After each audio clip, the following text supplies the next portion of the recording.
Welcome to this segment of Liturgical Catechesis, in which we are going to talk about candles. We're choosing to talk about candles at this time because of the feast of the presentation of the Lord. That is, Jesus, the light of the world, being taken into the temple where the presence of God no longer remained at his time, and he is the light of the world going into the temple, bringing this light so that God can be present in his temple again. But more than just in the temple, in the entire world, Jesus is the light. And so we want to talk about candles today and why we have candles lit.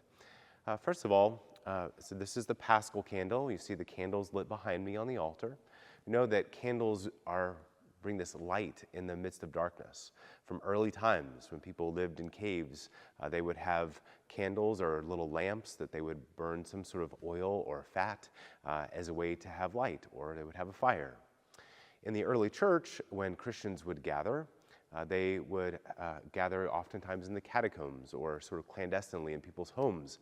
And so they would have just minimal light with a candle or a little lantern that had a wick on it, and they would burn some sort of oil.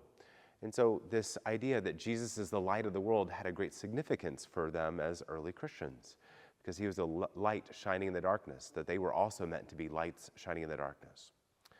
And so in the church, some of the most significant candles and lights that we have are, first of all, the Paschal candle. So this candle is lit at the Easter Vigil.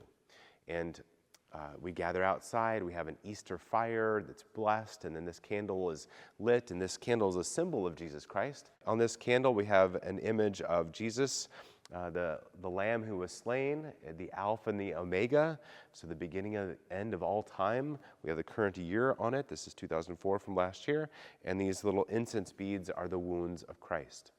And of course, the candle is lit. It's brought into a dark church, just like Jesus, who is, with his resurrection, is the light of the world now. So we also have these candles lit on either side of the altar, kind of hearkening back to those days when the early Christians would celebrate the liturgy in the catacombs on either side of the tabernacle. There's also a red lamp that is beside all tabernacles. Sometimes places it's yellow or goldish, but that is a reminder. It's like tells you where Jesus is in the tabernacle when you enter a church. And then we also have candles that we will light oftentimes in front of statues or images, like of the Sacred Heart or the Immaculate Heart of Mary or Our Lady of Guadalupe. And we go and we ask the Lord to bless us through the intercession of this saint, or go to Jesus, his Sacred Heart, asking him to hear our petition. And then we leave the candle there lit as a sign of our desire to pray always for this petition. So it's like the candle is, in a sense, praying for us. Our prayer is being symbolized by that candle. So we have candles in the church, and when you see the candles, I just encourage you to remember that, yes, Jesus is the light of the world, the light shining in the darkness, the one who's shone in my heart, the one who has shone in my heart and your heart from the time of our baptism.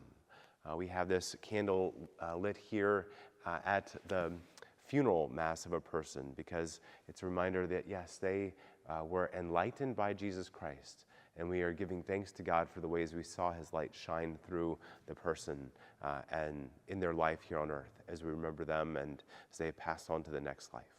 So I encourage you to look at candles with that sort of renewed sense of, yes, Jesus, you are the light of the world. You are the light of my life.